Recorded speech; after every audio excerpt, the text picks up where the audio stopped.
Selamat pagi. Sehat semua ya? Puji Tuhan. Kayaknya banyak yang sakit.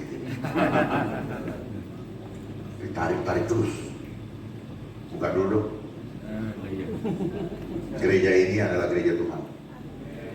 Lepaskan dari telinga. Jangan gantung hal-hal yang apa yang terlepas di bumi terlepas di surga. Apa yang terikat di bumi terikat di surga. Lepaskan. Saya challenge. Lepaskan. Tolong lepaskan. Tuhan marah kita akan pakai itu. Allah membentuk kita dari debu dan darah dan menghembuskan nafas kehidupan melalui hidup. Jangan dikhianati. Sehingga manusia itu menjadi makhluk hidup. Jadi kalau kita menutup hidup kita, artinya kita menolak nafas kehidupan. Ini serius, Pak. Ini firman Tuhan. Jadi apa yang Bapak dengarkan selama ini adalah tipu muslihat iblis. Bapak, Ibu yang melakukan itu sudah terkena tipu muslihat. Karena ini semua adalah tipu daya iblis. Dia berupaya menipu kita supaya kita tersesat, hilang damai sejahtera. Ya. Kalau Bapak mengundang saya karena persoalan tadi yang saya sebutkan itu, mereka tidak suka saya menyampaikan kebenaran. Tapi saya tidak takut karena apa yang saya sampaikan untuk menyelamatkan jiwa-jiwa dari kesesatan yang diciptakan oleh sistem antikris ini. Ya. Tadi Bapak Albert Tako, ternyata beliau adalah seorang pelawak. Sehingga tadi saya pikir, saya dengar intonasi bahasanya, beliau ini dari Sulawesi. Dan saya cek ulang, ternyata beliau dari Gorontalo ya. Ya. Sekali lagi saya ucapkan selamat ulang tahun kepada GPPS L Battle yang ke-25. Semoga ulang tahun ke-25 ini adalah, kalau orang perkawinan, ulang tahun perkawinan perak statusnya, tetapi value-nya adalah berlian di mata Tuhan. Amin. Sehingga tanggal 9 kemarin jadikanlah tonggak transformasi pelayanan GPPS L Battle hanya untuk kemuliaan Tuhan. Amin. Yang pertama saya bagikan, persiapkan jalan bagi pergerakan akhir kerajaan Allah di bumi. Yang kedua, ini pesan saya yang Tuhan ingin saya sampaikan. Lakukan persatuan dengan denominasi yang lain. Lepaskan diri dari keterikatan permainan politik seperti selama ini. Seolah-olah apa yang disampaikan oleh permainan politik harus diikuti, karena persoalan hubungan kita dengan Tuhan adalah hak prerogatif kita sebagai bait Allahnya untuk berhubungan dengan Dia, untuk kita meraih mahkota kehidupan.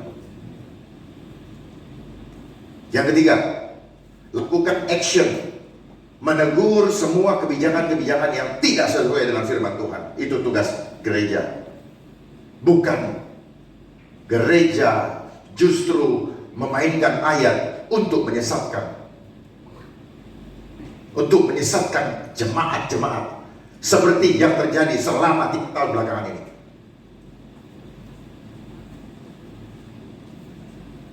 Bapak bingung. Kenapa bingung? Inilah tipu daya. Tuh, kita Maha Kuasa.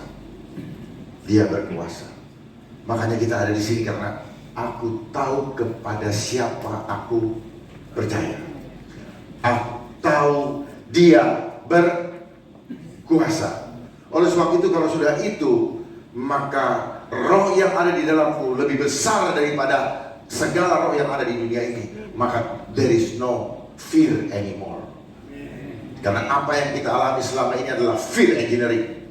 Ini adalah propaganda ketakutan, dan propaganda ketakutan adalah cara iblis Dan itu dimulai dari ketika Hawa dan Adam melakukan dosa. Ketakutan muncul dan iblis tahu, karena dia mengintimidasi kita selalu dengan rasa takut. Takut gak makan, takut gak keren, takut dikucilkan, takut gak gagah, takut gak punya tabungan, takut. Dan takut adalah senjata pamungkasnya iblis. Jadi kalau kita mengatakan kita beriman teguh, maka tidak ada sedikit pun ketakutan. Amin. Karena ketakutan artinya kasih Allah tidak ada pada kita. Amin. Kalau kasih Allah tidak ada pada kita, maka siapa yang akan bela kita? Amin. Saya mohon maaf, saya baru sadar saya ngomong ini ternyata di depan para pendeta. Ya, saya berbicara sebagai jemaat yang kebetulan sedikit banyak lebih memahami masalah digitalisasi. Karena apa yang terjadi kurun waktu 15 tahun belakangan ini adalah proses di mana kita sedang digiring menuju kepada one world government, satu pemerintahan dunia yang disebut dengan New World Order. Dan kemarin permainan mulai tahun 2020 awal itu adalah pintu masuk. Di shock terlebih dulu, jebrek semua, ketakutan semua. Siapa di sini yang kemarin tidak merasa takut? Tolong jujur, karena Tuhan tahu kita takut apa enggak. Mulut kita, lidah tak bertulang, tapi hati kita Tuhan tahu. Tidak perlu sebutkan apa namanya, tapi saya mau kasih tahu, ini semua adalah cara untuk menggoncang iman kita. Apabila kita berdiri di atas membangun rumah, bukan di atas batu, tapi di atas pasir, maka rontok semua. Habis bagaimana kalau nggak begini, nggak bisa begitu, kalau nggak begini, semua menjadi alasan-alasan yang akhirnya keluar dari mulut kita. Ya, yang tanpa sadar kita menyangkal kuasa dia. Tanpa sadar, karena ini permainan alam bawah sadar.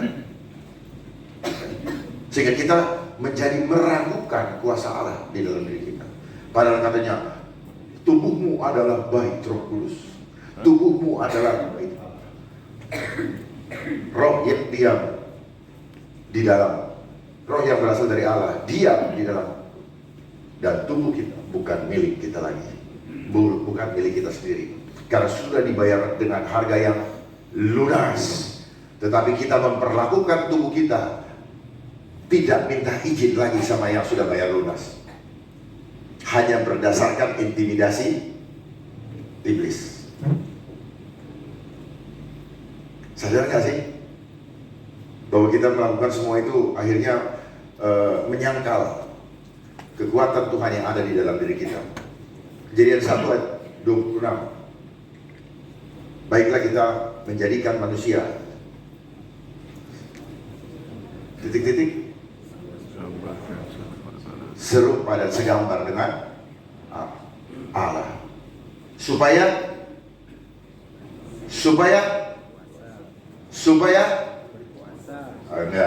berkuasa. Supaya berkuasa atas bumi ini dan segala. Nah, yang terjadi kemarin, kita berkuasa kan? Dan kuasa itu adanya di mana? Kuasa kita, indikator kita bisa berkuasa dari mana? Ketika Bapak Ibu masih bernafas. Makanya nafasnya jangan dianiaya. Karena apa? Nafas ini yang membuat kita menjadi hidup. Mereka ingin kita lewat tipu dayanya kita dimatikan. dihidupkan kembali. Jadi yang dimatikan oleh tipu daya iblis adalah jiwa kita. Kalau jiwa kita sudah tunduk, maka tubuh kita akan mengikuti. Kan ini berasal dari dalam. Katanya jagalah hatimu dengan penuh kewaspadaan, karena dari situ terpancar.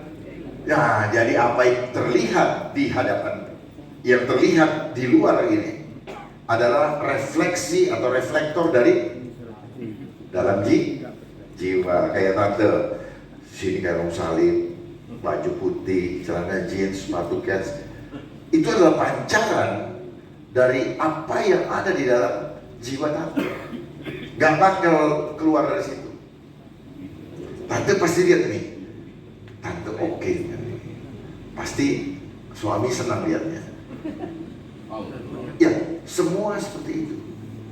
Gak ada yang seperti itu. Hidup itu cuma persoalan apa yang kita pikirkan dan apa yang kita rasakan kok. Kita hanya memenuhi apa yang kita pikirkan dan apa yang kita rasakan. Kayak gini kan, wah tempat ini bagus. Pikiran kita dan yang kita rasakan nyaman, terus mewah dan sebagainya. Jadi hidup itu hanya permainan pikiran dan perasaan. Tapi iblis bisa nggak mengatur hati kita? Tidak bisa. Yang diintimidasi ini pikiran. Ini bukan pikiran, pikiran sebenarnya ada di sini juga. Ini adalah prosesor. Lewat apa? Lewat gambar-gambar. Lewat segala macam iklan promosi yang selama ini kita lihat di media mainstream, yang kita lihat yang ada di tangan Bapak Ibu, di gadget. Jadi dia memasukkan semua ini, baik yang selama ini dan lain yang kemarin itu dibikin iklan-iklan yang menakutkan. Kalau dulu kan ada rumah klaster ini, sekarang ada penyakit klaster. Aduh, kayak properti juga. Tapi pada percaya kan? Ya, ini intermezzo. Kenapa? Ini ada kaitannya. Era digital adalah era di mana kita semua berusaha diseragamkan oleh konsep digitalisasi ini. Apa yang diseragamkan? Semua perilaku kita seragam. Dengan pola pikir kita yang termanipulasi, yang mindset kita termanipulasi, sehingga pola pikir kita akan membuat perubahan perilaku. Ya. Supaya apa? Supaya tergenapi ayat yang berkata, janganlah kamu serupa dengan dunia ini. Dia mau kita serupa. Lihat di mana-mana. Apa yang tadi saya bilang, lepas dulu dong. Serupa di mana-mana. Dan akhirnya dalam waktu proses 21 hari, itu menjadi kebiasaan di dalam hidup kita. Ini adalah cara psikologi, cara bagaimana merubah karakter atau perilaku orang. 21 hari lakukan terus menerus, langsung berubah. Ya, pahami? Mereka mainkan 2 minggu. Ini adalah permainan psikologi dengan konsep intelijen. Ya. Baik, saya diundang ke sini. Saya mengucapkan terima kasih kepada Bapak Gembala, Bapak Yefta Engka, dan Ibu Lydia, Pak Albert Tako, mana beliau? Ya, Pak Albert Tako dan Bapak Ibu sekalian yang saya hormati. Saya diminta untuk memberikan pemahaman bagaimana sikap pemimpin Kristen di era digitalisasi ini, agar supaya jangan sampai kita salah memahami sehingga kita berpikir bahwa ini adalah hal yang baik. Secara pemahaman fisik ini baik, membuat kita cepat berkomunikasi, membuat nyaman, dan mempermudah kita mencari informasi. Tetapi itu hanya rayuan awalnya saja, supaya Bapak Ibu senang untuk memilikinya. Tetapi setelah itu adalah kehancuran demi kehancuran yang akan kita hadapi. Nanti saya akan sampaikan di sini, tolong disimak baik-baik. Ya, karena saya datang dari Jakarta lewat darat, karena saya tidak mau ada alasan habiskan sini saya tidak bisa terbang, nggak ada. Saya terima resikonya, karena hidup kita hanya untuk kemuliaan namanya, tidak lagi mencari untuk diri sendiri. Hidup ini hanya permainan pikiran dan perasaan. Perasaan kita yang dimainkan sama dia. Makanya perasaan ini berhubungan dengan ketakutan. Perasaan ini berhubungan dengan alam roh. Makanya Allah tidak memberikan roh ketakutan, tetapi roh yang membangkitkan kekuatan, kasih, dan ketertiban. Kekuatan apa? Iman yang kuat. Kasihnya sempurna. Ketertiban, percaya sepenuhnya. Bukan setengah, bukan 3/4, bukan 90%, bukan 99%, tetapi 100%. Sepenuh hati. Baik, kita sikap pemimpin Kristen di era digitalisasi.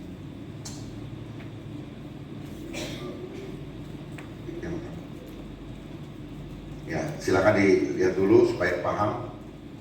Pahami agenda tersembunyi di balik penggunaan gadget sebagai sentral aktivitas kehidupan kita saat ini.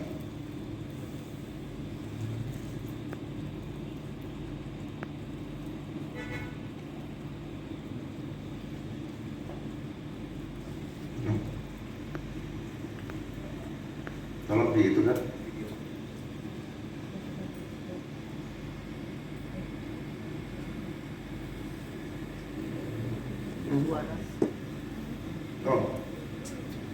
Tolong.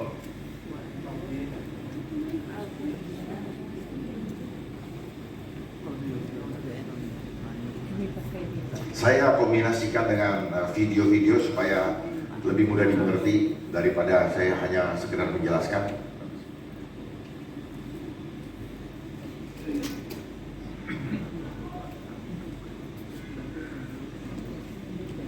Bisa. Sekarang alat itu omnipresent di mana-mana. Sampai kita ada yang di cover, dikasih berlian-berlianan, dibawa kemana-mana. Kita sampai stres kalau ketinggalan. Luar biasa. Karena dia bermain dengan frekuensi, dia bermain dengan apa? Kekuatan spirit. Kita harus sadari itu. Benda mati saja punya spirit. Bisa nggak ya?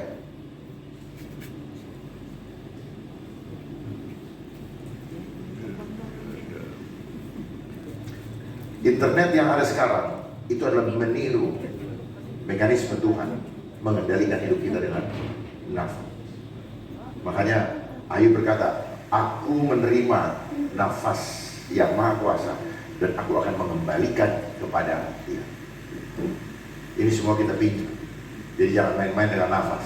Itulah kenapa tadi saya himbau supaya kita bisa betul-betul memahami bagaimana kekuatan Tuhan serupa dengan gambar Allah itu betul-betul tergambar dan ada di dalam hidup kita.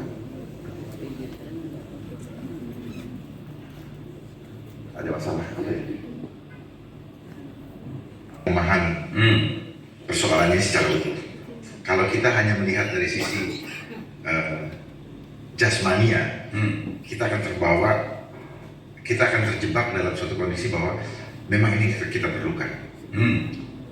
Sehingga apalagi kita diberikan kepada kita hal-hal yang mempermudah kita, mempercepat dan nyaman, sehingga itu adalah cara awal untuk membuat kita menjadi menyenangi alat ini. Ini alat spesial diciptakan untuk sebenarnya untuk menjalah kita seluruh manusia. Ya. Karena apa? Yang diganggu adalah pikiran dan perasaan kita. Jadi pikiran dan perasaan itu kan adanya dalam jiwa. Betul. Ya, betul. Sekaligus dia juga merusak fisik kita. Jadi kalau kita mempertanyakan apakah ini sahabat atau musuh, sangat tergantung kepada pemahaman orang itu. Tetapi bagi saya yang paham secara utuh, saya akan mengatakan ini adalah jebakan. Yang sering menjebak kita itu biasanya musuh kita. Iya, gitu. Jadi kalau ini bilang musuh, ini alat yang musuh pakai untuk menjebak kita. Oke. Nah, musuh kita siapa? Kita udah tahu bersama. Yes. Ini hanya alat ini adalah cara untuk menggantikan peran Tuhan di dalam hidup kita, mengambil alih banyak hal di dalam hidup kita. Khususnya satu, kamu boleh sibuk dengan segala aktivitasmu yang dipusatkan, yang mereka sebut dengan network. Kalau bahasa Melayunya itu pegawai artinya. Sebenarnya kita budak. Itu supaya apa? Supaya kita hanya taunya ini dan itu, beraktivitas di sini, dan waktu kita habis. Dia tidak ingin kita mencari Tuhan. Itu yang terjadi, dan kita lihat faktanya. Berapa jam kita gunakan setiap hari. Itu digiring, Pak. Digiring. Diciptakan seolah-olah ini adalah perkembangan teknologi secara alami. Tapi sebenarnya segala sesuatu yang ada di dunia ini, setelah saya paham seluruhnya, semuanya adalah engineering. Jadi direkayasa dengan maksud tertentu. Bukan direkayasa hanya sekedar untuk mempermudah atau menjadi alat bantu buat kita, tetapi endingnya membuat kita menjadi lemah. Jadi itu pembukaan dari saya supaya ada gambaran bahwa tujuan barang ini dibuat sebenarnya endingnya hanya satu, membuat kita jauh dari Tuhan. Cuma itu aja. Jadi setiap peristiwa di dalam hidup kita selalu dalami ada apa di balik itu semua. Setiap peristiwa yang terjadi di dunia ini, yang ada di negara ini, ada apa di balik situ. Ternyata semuanya ada udang di batu. Semuanya. Tidak ada yang terjadi dengan begitu saja. Ada udang di balik batu. Semuanya. Makanya kalau Bapak Ibu ada yang pernah kuliah bahwa das Science sama das Sollen tidak sejalan. Ada yang paham ya? Das Science sama das Sollen. Kenapa? Karena teori ini, orang yang menggunakan intelektual akan dihancurkan dengan ilmu intelijen. Orang yang pakai textbook, begitu dikasih masalah, hitungannya berubah, bisa jadi nambah, rusak itu ininya. Dan itu adalah konsep intelijen. Makanya kenapa selalu dibikin tidak sama antara just science, orang yang pakai ilmu pengetahuan. Begitu ada force major, ada gempa, ada yang aneh-aneh, langsung ngejibek gitu. Artinya langsung gemetar, langsung berubah hitungan-hitungannya. Waduh kacau nih, waduh gelisah nih. Tujuannya seperti itu. Karena intelijen bekerja dalam segala aspek kehidupan. Ideologi, keamanan, apa semua, ekonomi, keuangan, semuanya mereka maksud. Supaya kita ribut, supaya kita sibuk mengurusi kehidupan ini, kita berpikir bahwa kan memang harusnya begitu, enggak. Dan buat mereka itu jadi duit. Dalam banyak hal, ya. Pahami dulu ini basicnya. Ini rahasia yang Tuhan buka kepada saya. Dulu saya nggak ngerti kenapa das Science sama das Sollen nggak bisa nyambung. Rupanya sengaja. Di mana-mana itu teori adalah catatan praktek. Tetapi yang ada teori nggak nyambung dengan praktek. Oh ternyata memang nggak dibikin nyambung. Supaya apa? Supaya nggak pernah ketemu dengan akar kebenaran. Gampang ya. Makanya intelektual selalu dihancurkan dengan konsep intelijen. Buat masalah, ciptakan reaksi, baru dia berikan solusi. Dia juga sutradaranya. Ya, itulah konsep intelijen. Ya, dalam segala hal. Kenapa kita punya keimanan berbeda-beda? Cek di balik itu. Sehingga supaya apa? Supaya mulai dan lewat perasaan kita terbelah. Ketika kita berbeda, maka dia bukan teman kita. Makanya dari sekolah kita dididik untuk pakai baju seragam supaya tertanam. Nek, beda, bajunya nggak sama dengan grup kita, maka dia bukan teman saya. Sehingga kita begitu takut kalau nggak diikutin seragam. Ya, nanti orang bilang tidak menghargai orang. Kok dia nggak punya perasaan? Kok dia ini? Kita dibikin takut untuk berbeda demi kebenaran. Itu yang terjadi selama ini. Ya, Pak ya. Kita cuma karena takut kok. Karena takut adalah cara untuk membuat kita jadi budak. Gak ada lain. Hanya orang yang berani yang menolak jadi budak, dia akan menerima mahkota kehidupan. Gak ada namanya Tuhan butuh warrior of God. Tuhan ingin iman kita adalah imannya prajurit. Begitu perintahnya apa sama komandannya, siap laksanakan. Gak pakai tanya bagaimana hidup saya, bagaimana keluarga saya, gak ada cerita. Laksanakan. Jadilah seperti Abraham. Gak mikir panjang, Tuhan minta apa kasih. Jangan seperti seorang muda yang kaya, mau masuk surga, begitu Tuhan kasih syaratnya, pulang. Hari ini, kalau Tuhan bertanya, kamu mau masuk surga? Pak Albert, siap lepaskan sabuk Hermenya?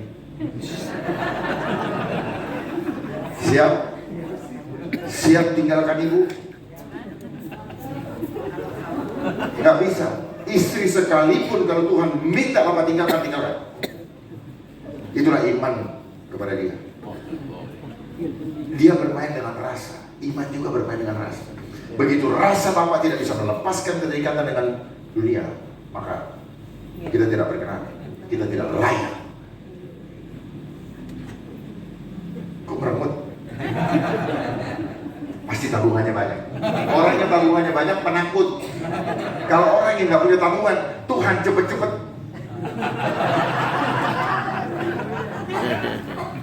Apa perumahan di Surabaya ini yang terkenal tuh ya? Citraland itu. Yang rumahnya 7 miliar, 10 miliar itu. Tanya orang di sana, penakut semua. Yakin teman? Semakin kita cinta akan dunia ini, semakin kita takut meninggalkan dunia ini. Karena kita mau membuat dunia ini adalah kerajaan bagi kita. Tuhan tidak menghendaki itu. Dia mau dunia ini, bumi ini menjadi kerajaannya dia. Jadi kalau kita mempersiapkan jalan untuk kerajaan Allah di bumi, ya.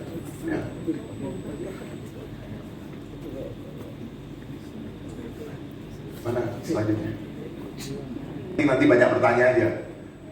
Nah, pemimpin menurut KPBI, Bu, semua adalah pemimpin. Kita semua adalah pemimpin atas diri kita sendiri. Individu yang melakukan proses mempengaruhi kelompok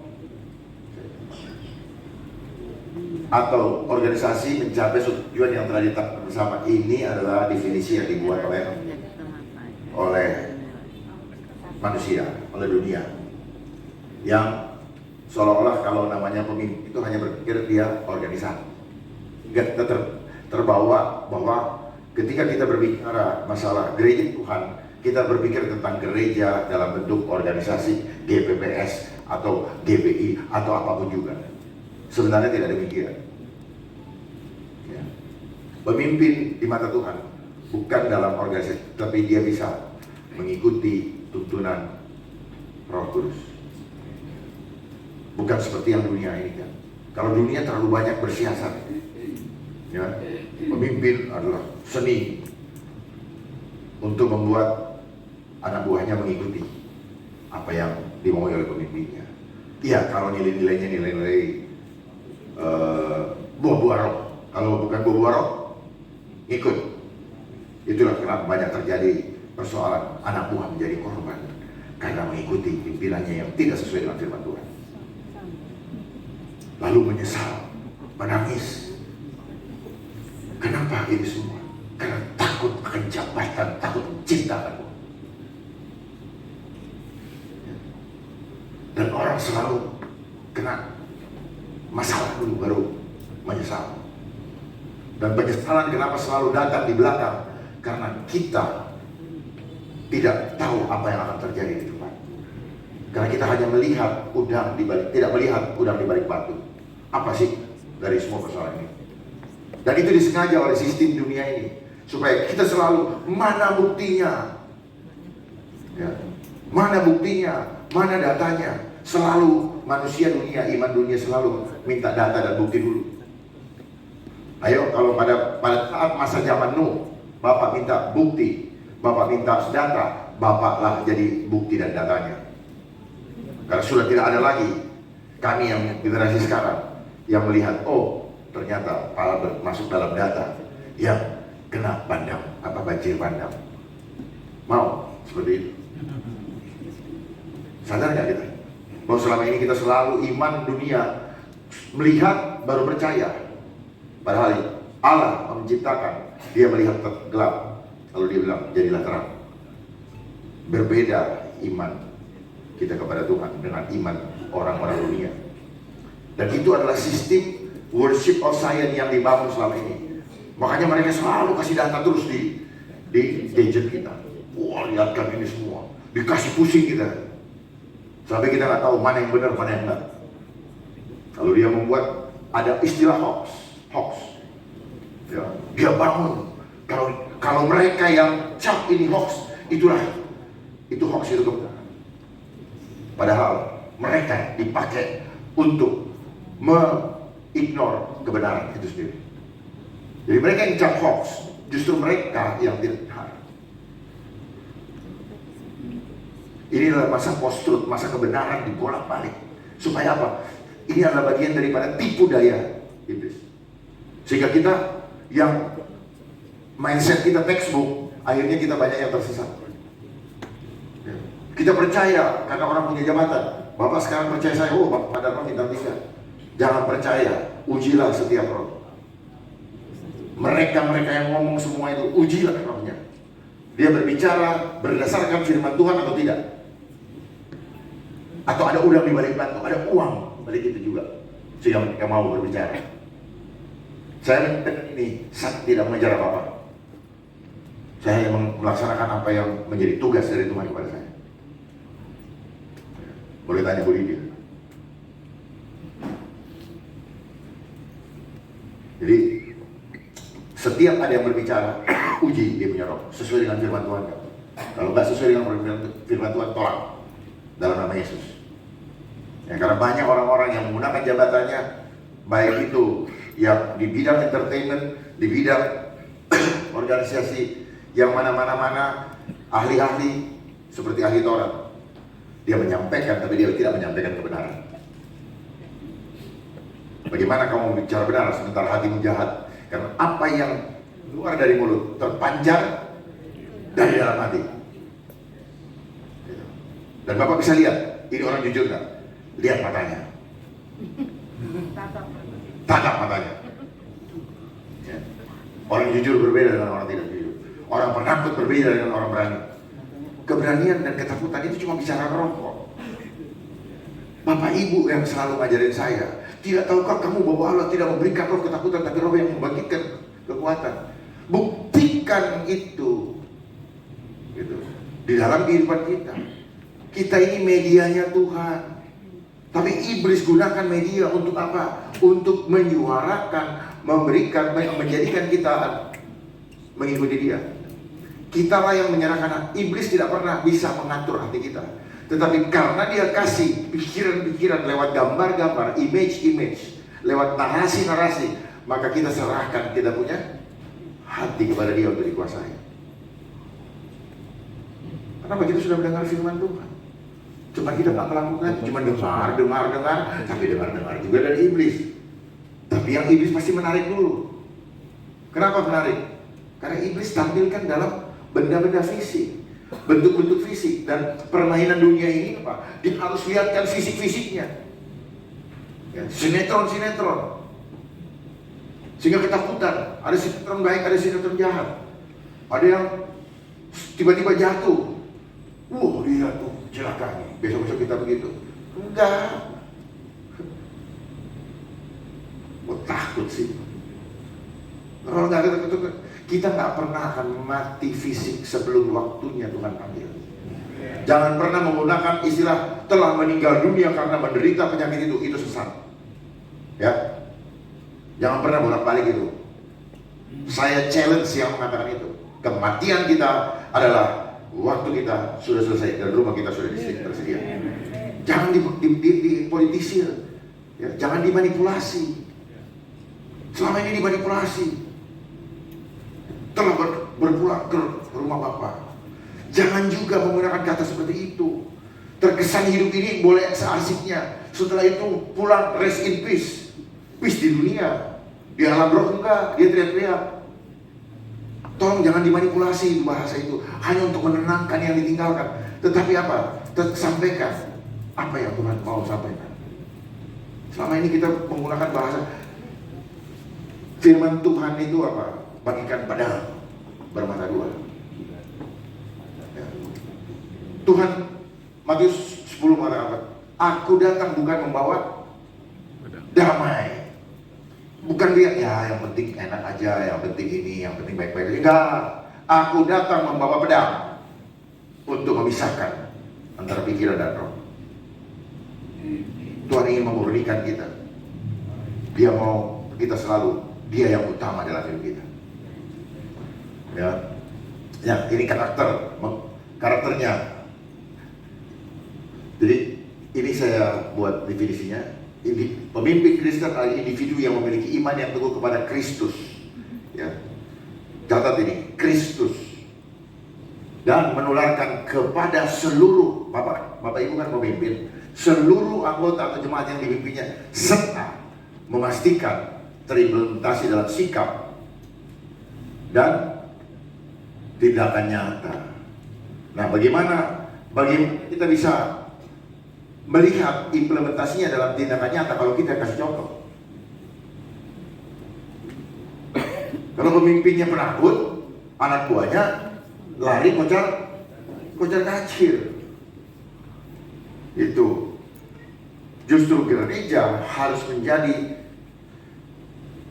penyeimbang di dalam kehidupan berbangsa dan bernegara. Bukan mengikuti arus. Salah gitu. Ini nanti apa yang Tuhan sudah taruh di dalam hati Bapak Ibu. Dan harus memiliki karakter, sifat kejiwaan yang penuh kasih,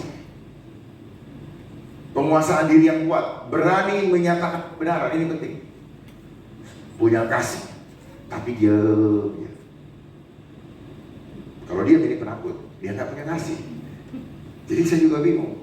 Ternyata orang penakut itu nggak punya kasih. Karena orang penakut, boro-boro dia mau nolong orang lain, dirinya dulu yang diselamatkan.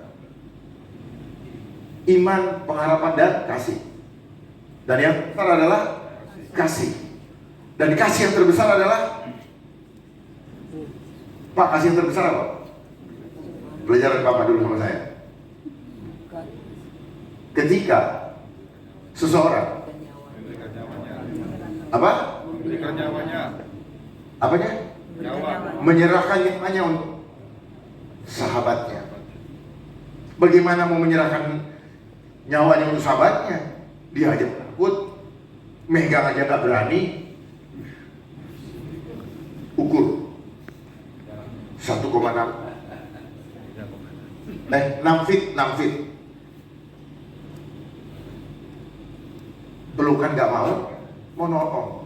Berarti kan kita bohong kan? Hebat ya? Bermain nanti iblis Pak Pendeta, Pak Albert ya. Penting ini Pak. Berani menyatakan kebenaran, rela berkorban. Banyak yang umpat, mau jadi berkat, nggak bisa. Berkat tidak akan datang ketika kita menjadi penakut. Penakut itu apa?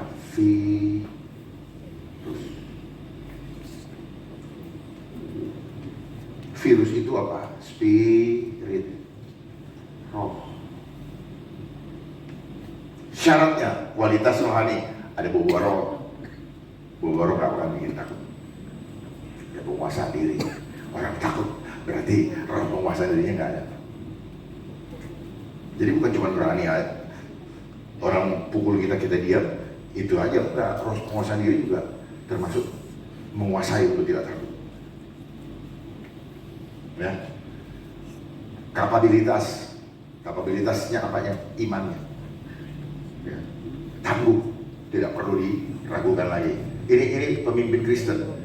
3, dia inspirasi keteladanan. Dia memberikan inspiratif kepada jemaatnya. sehingga jemaatnya tuh betul-betul bisa bercermin kepada iman ininya.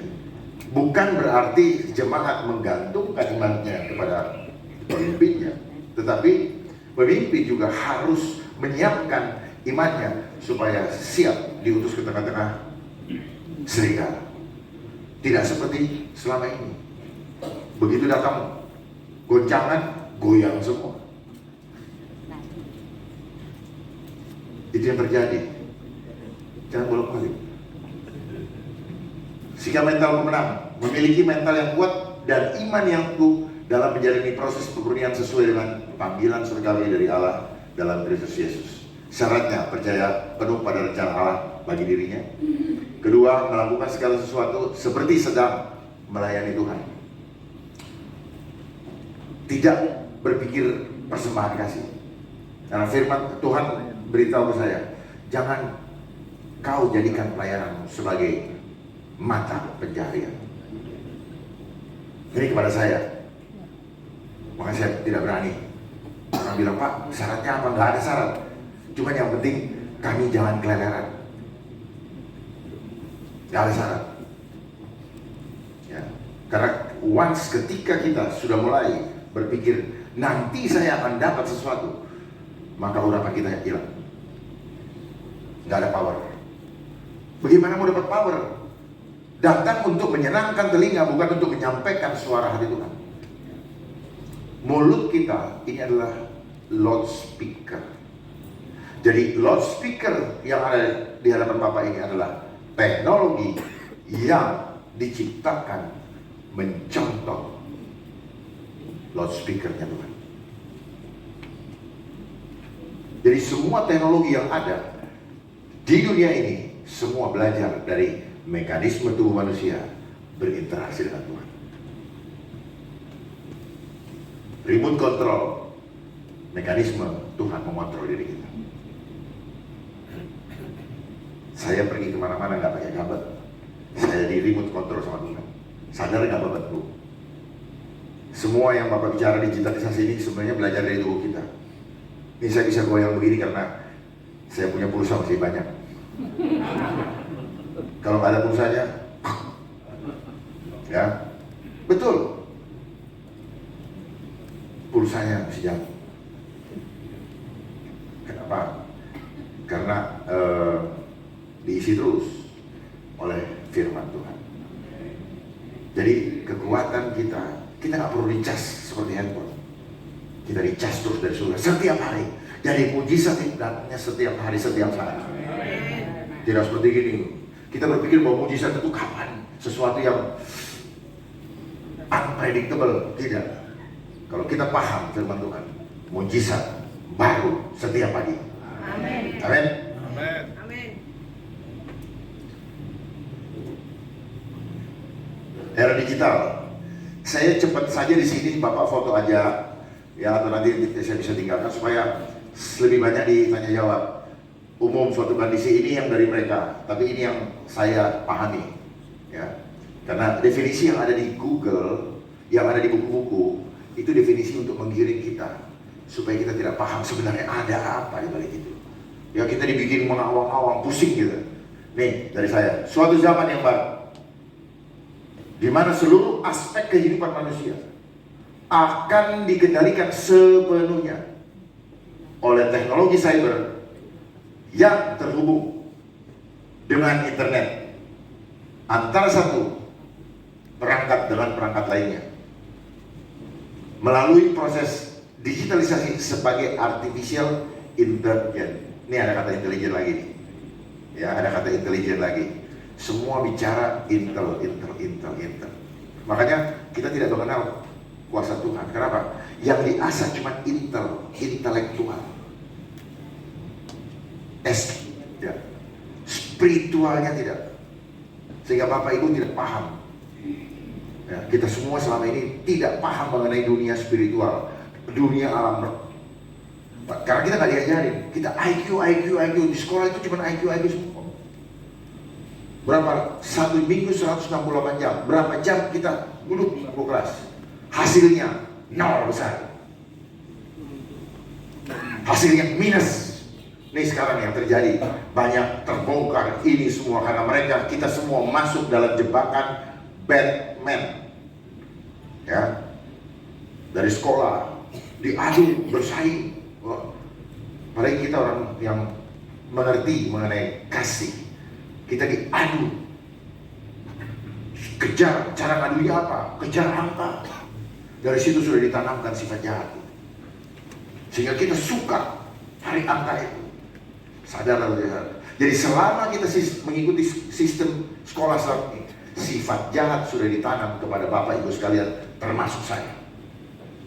Bahasa Ibraninya resa. Sifat jahat sudah dibangun. Ya.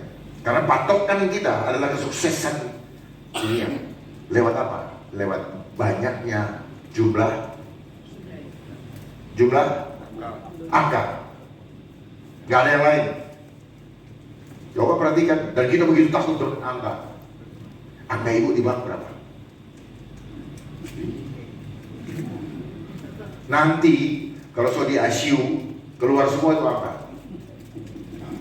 Ya, jual semua rumahku, jual itu gunung Semeru. Yang penting aku tetap hidup. Kalau sekarang ditanya, itu lagi. Ya, angka, semua angka. Jemaat LBN berkembang besar. Kenapa? Jumlah jemaatnya banyak. Bagus. Tetapi jangan hanya dia berkumpul. Pergi keluar. Cari jiwa-jiwa. Jangan hanya mengandalkan kepada iman gembala. Bentuk seorang pemimpin Kristus harus membentuk dombanya dengan kualitas gembala. Jangan jadikan domba, karena domba nanti akan diadu domba. Ya, akan diadu domba. Dan mereka tidak akan adu kambing karena tidak ada domba di gereja. Tidak ada kambing di gereja. Adanya domba. Kenapa domba dengan domba? Karena domba yang setia kepada Tuhan dengan domba yang tersesat diadu. Lihat sekarang mulai terbelah. Ada yang pro, ada yang anti. Cara Tuhan, cara membelah, cara dibelah, ditapis. Tuhan tidak membelah kita, tetapi kita memilih jalan kita sendiri. Tuhan tidak membelah, Tuhan tidak memisahkan kita, tapi kita yang memilih jalan kita. Habis bagaimana? Kalau nggak begini, saya nggak bisa begitu, ya Pak ya. Itu adalah jebakan Batman. Kita terjebak dengan itu namanya tipu daya. Jadi daya itu apa? Dia berupaya begitu lupa supaya akhirnya kita mau dengan pembenaran diri mengatakan ya udah nggak apa-apa deh. Kita menggunakan ayat cerdik seperti monyet, tulus seperti Sinterklas. Jadi sama aja. Ya, kita diberikan ayat-ayat pembenaran. Allah bekerja dalam segala sesuatu untuk mendatangkan kebaikan. Oh, banyak banget saya dengar orang ngomong itu. Saya bilang penakut loh. Kita jangan menggunakan ayat untuk pembenaran. Pakai ayat untuk memuat bocil itu. Kalau kita dengarkan ayat kita lemah, berarti something wrong. Karena firman itu roh kebenaran. Dan setelah kita mendengarkan firman, dia akan menggiring kita, merubah kita menjadi semakin dibenarkan di hadapan Allah. Bukan semakin tidak benar. Bapak Ibu semua, data saya juga dari aktivitas kehidupan manusia dan Barat secara otomatis menggunakan artificial intelligence. Artificial intelligence ini kalau Bapak Ibu cari di Google artinya apa? Kecerdasan buatan. Apakah demikian? Tidak. Dia yang cerdas, kita yang dibuat goblok. Ini dia selalu terbalik. Sebenarnya bukan kecerdasan buatan. Ini adalah artificial intelligence. Nah, intelligence itu apa? dia mata-matai kita. Ini alat art itu apa? Seni. Ya, seni buatan untuk memata-matai kita. Itu Pak. Saya lihat Bapak dari tadi senyum, Bapak memperhatikan. Berarti Bapak akan menjadi berkat. Karena gini, orang yang tidak ngantuk berarti dia siap untuk jadi berkat. Karena orang yang ngantuk, dia egois. Egois. Kenapa? Dia tidak ingin mendapatkan sesuatu untuk dia bagikan kepada orang lain. Saya dulu pernah ngantuk, saya tahu, saya cuek. Tapi setelah saya perhatikan, baik atau buruk yang mempresentasikan atau yang kita lihat, selalu ada hikmat di balik itu. Selalu kita dapatkan sesuatu, dan itu berguna untuk pertumbuhan iman kita. Kenapa lagi? Salah saya apa? Ya.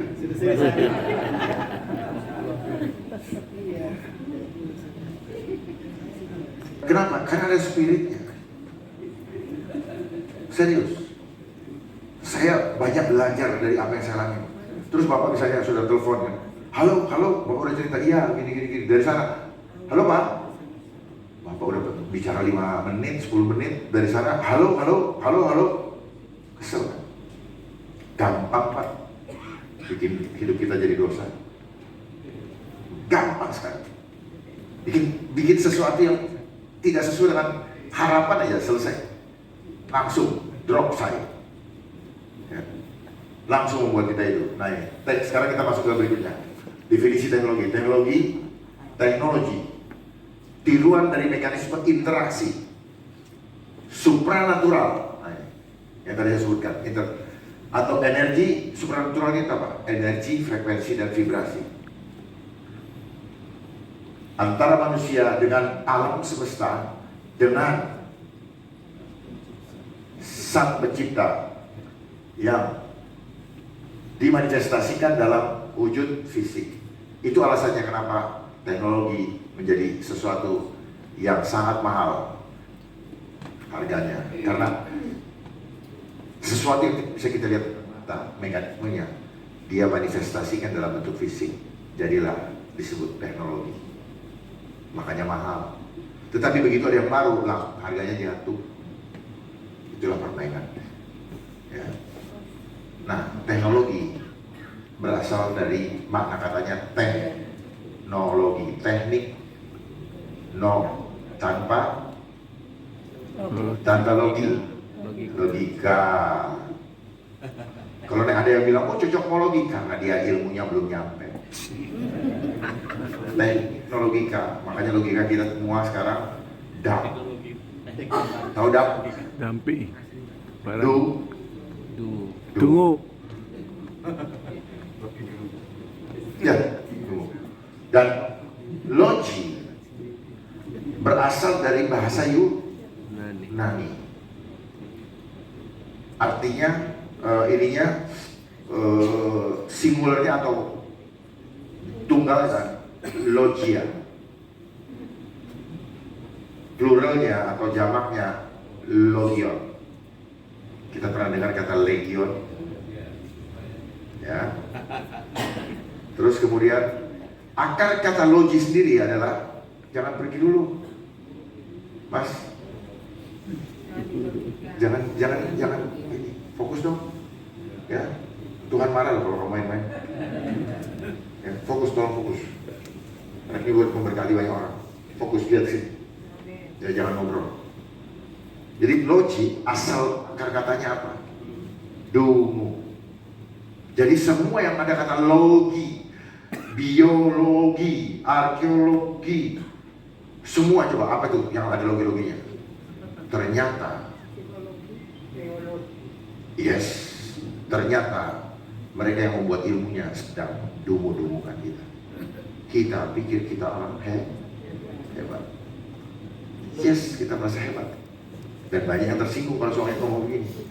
Tapi jangan salah, saya bersekolah ya, untuk menyampaikan bahwa selama ini kita sudah dimanipulasi.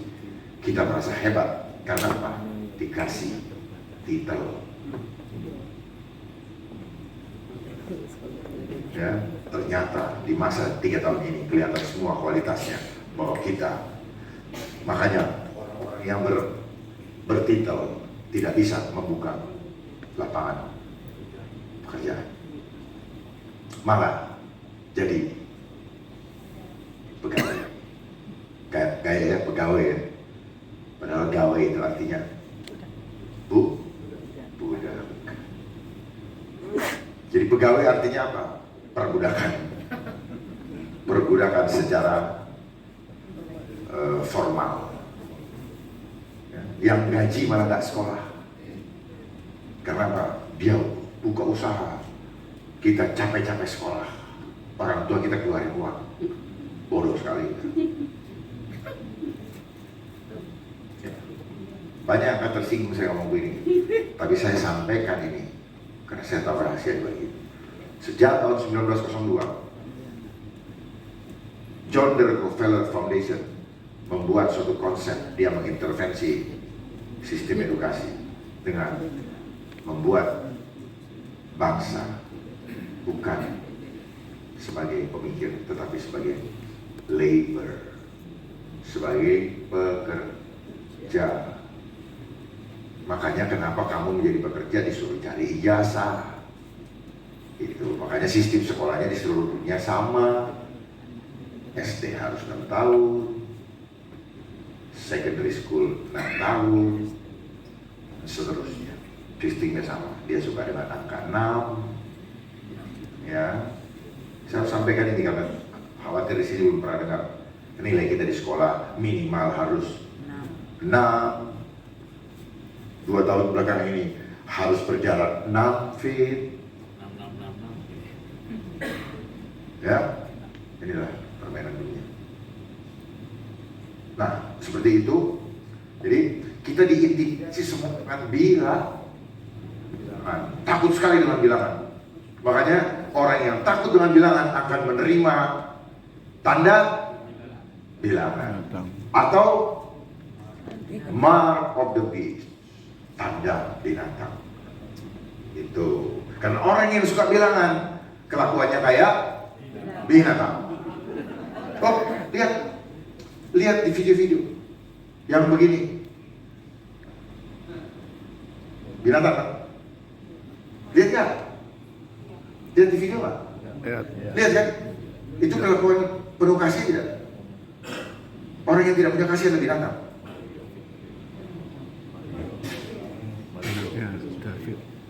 Ya, dan akan banyak lagi terjadi. Catat omongan saya, akan banyak terjadi waktu ke depan ini. Karena ini adalah masa pelatihan. Semua karena apa yang masuk ke dalam tubuh kita mempengaruhi karakter kita. We are what we eat. Segala sesuatu ketika kita rusak bait Allah, maka kelakuan akan jadi buas. Dan termasuk gadget-gadget ini, dia membuat anak-anak buas. Catat, nanti saya kasih lihat pembuktiannya. Banyak orang nggak percaya. Kenapa? Digital parenting. Kasih ini biar nggak ganggu rumahnya. Hasilnya hancur 5 bagian otak. Prefrontal cortex, cerebellum. Prefrontal cortex itu otak bagian depan. Cerebellum itu otak kecil yang berada di bagian kepala. Jadi kalau narkoba merusak 3 bagian otak, tapi gadget merusak 5 bagian otak. Jadi orang bilang, oh darurat narkoba. Enggak, ini yang darurat. Bayangin bangsa ini akan hancur. Masuk ke dalam kamar. Anak kita tubuhnya ada di dalam kamar. Tapi mindsetnya dimanipulasi. Dan dia sendiri yang akan hancurkan dirinya. Apalagi bangsanya. Kalau kita sudah hancur, maka bangsa kita akan hancur. Dengan sendirinya. Tidak perlu ada intervensi militer dari luar. Hancur sendiri. Oh, dia hancurkan dirinya sendiri kok. Jadi ini alat bunuh diri juga. Banyak yang bunuh diri. Orang dibully akhirnya. Dibully aja. Kamu jelek, hidung kamu besar. Langsung. Betul. Ya. Kamu botak, kamu begini. Kamu jelek, orang tuamu begini. Dia stres, Pak. Itu yang mau dicari iblis. Iblis itu datang sebagai dia adalah bapak segala pendusta. Dia mencuri, membunuh dan membinasakan. Dan banyak orang mati itu ya, bukan dalam iman. Dia mengambil sikap keputusan bukan karena langkah iman, tapi langkah takut.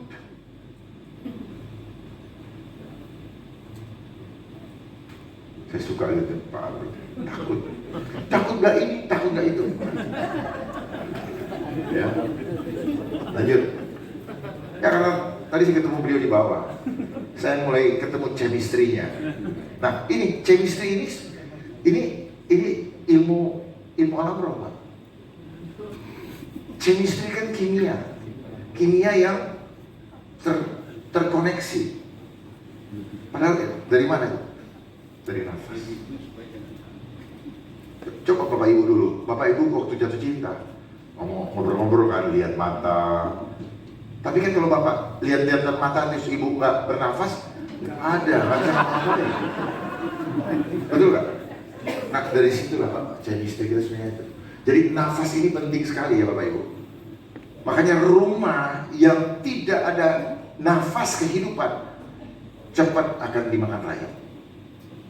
Jangan main-main dengan nafas. Oh begitu ya. Ya. Jadi ketika Bapak menarik nafas, Bapak menarik kekuatan dari surga. Makanya kalau orang stres, turun stresnya. Jadi kekuatan itu. Jangan main-main. Terus kalau begini bagaimana mau? Orang yang begini kan orang stres. Serius. Ya, saya nanti buktikan. Melihat orang kayak begitu, kita tidak nyaman. Dan dia juga sendiri nggak nyaman. Cuman apa? Karena terbelenggu.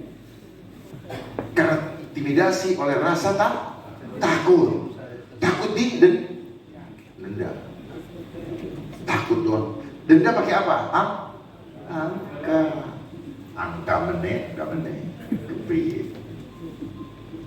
Ya, inilah sudah ini sendiri pengertian globalisasi ya ini. Mereka bilang globalisasi itu adalah cara untuk menyatukan seluruh sistem seluruh dunia, terkoneksi satu dengan lain. Nah, misalnya saya yang punya pemikiran seperti itu, saya akan duduk-duduk, saya kontrol Surabaya kayak apa, lihat Jakarta seperti apa, Bandung seperti apa, Semarang seperti apa, dia kontrol itu. Ini Pak Albert ini mulai nggak ini, udah delete aja, nggak ada gunanya. Begitu Pak, tunggu waktunya. Ya. Apa yang saya sampaikan ini akan terjadi manakala tinggal pilihan di tangan kita, luck first choice. Kita ikut kepada kebinasaan atau kita bertahan dengan iman kita. Berbahagialah kau yang dianiaya karena namaku, karena dia yang akan memperoleh kerjaan Allah. Jadi worship bukan berarti sekedar kumpul-kumpul, tapi jiwa kita terhubung atau tidak. Tuhan tidak melihat rupa, Tuhan melihat hatimu. Harus paham dulu kenapa gadget tidak. Karena di dunia ini sekarang terjadi gerakan globalisasi. Nih, di foto saja. Ya, saya kalau ngomong panjang bisa Bapak Ibu Menteri lapar. Seperti ini. Jadi life engineering. Jadi ini globalisasi akhirnya adalah suprasistemnya adalah life engineering. Life engineering itu apa? Kita punya kehidupan pribadi per pribadi dirubah, direkayasa. Seperti sekarang yang mereka bilang apa? New normal. Itu tujuannya. Jadi penyatuan semua ini supaya kehidupan kita keluar dari kendali Tuhan. Tidak ada lagi dalam kendali Tuhan. Kita tidak punya lagi free will. Dia paksa. Sehingga keluar dari kata-kata dari gini, saya sebenarnya tidak mau, tetapi terpaksa. Saya sebenarnya, Tuhan kasih tahu dalam hati saya, sebenarnya ini tidak benar, tetapi terpaksa. Sehingga keluarlah kata-kata, habis bagaimana, habis bagaimana, habis begitu. Nanti saya nggak bisa masuk mall. Ya ampun, mau dapatkan mahkota kehidupan, kamu bandingkan dengan masuk mall. Habis gimana? Nanti saya nggak kerja, gaji 5 juta kamu bandingkan dengan kerajaan surga. Pantes? Pantas nggak? Tidak pantas sama sekali. Kerjaan surga hanya dimurahkan gitu, tidak terlalu mahal harganya. Mau tanya. Ya. Jadi ini program mereka Money Power Control Populasi. Saya kan bukan bawa firman Tuhan, saya bawa ini secara umum ya, supaya Bapak paham dulu apa sih yang terjadi. Ini mereka punya. Nah, money sudah dikuasai. Yang tadi saya bilang angka-angka itu, sistemnya mereka kuasai. Terus kemudian power, sistem pemerintah. Bukan saja di Indonesia, tapi di seluruh dunia mereka kuasai. Makanya semua kebijakan, siapa yang kuasai? United Nations. Siapa yang kuasai? United Nations. Nah, United Nations inilah yang nanti akan menjadi organisator daripada pengendali New World Order atau pemerintahan antikris. Ya. Yang selama ini kita selalu dipropagandakan bahwa perbuatan dia adalah visi dia adalah visi misi yang baik untuk kita, padahal ada udang di balik batu. Mereka sedang menanamkan ketergantungan kepada mereka, termasuk kita meminjam uang, sehingga kita boleh mereka atur, gitu Pak. Jadi apakah kita merdeka? Sebenarnya kita tidak merdeka, tetapi kita dikontrol oleh mereka. Lewat apa? Lewat permainan hutang, di mana kita selalu harus pinjam uang sama mereka, padahal kita adalah negara yang kaya. Tidak perlu kita melancurkan kepada mereka. Terus kita hormatin lagi dia. Yang boros siapa? Kita. Kenapa kita sampai seperti itu? Karena kita menyerahkan iman kita dijajah. Semua konsep yang kita terima adalah konsep dari mereka. Sekolah konsep barat, agama juga dari barat. Apa yang ada dari barat? Model baju dari barat, jam tangan Rolex dari barat, berlian mereka juga. Ibu punya berlian nggak? Punya? Jual Bu. Besok orang sudah tidak punya uang untuk beli balik ibu. Ibu cuma, ini kan 3 miliar. Ya 3 miliar gak ada yang mau beli. Kita tertipu, ya, akan termakan ngengat.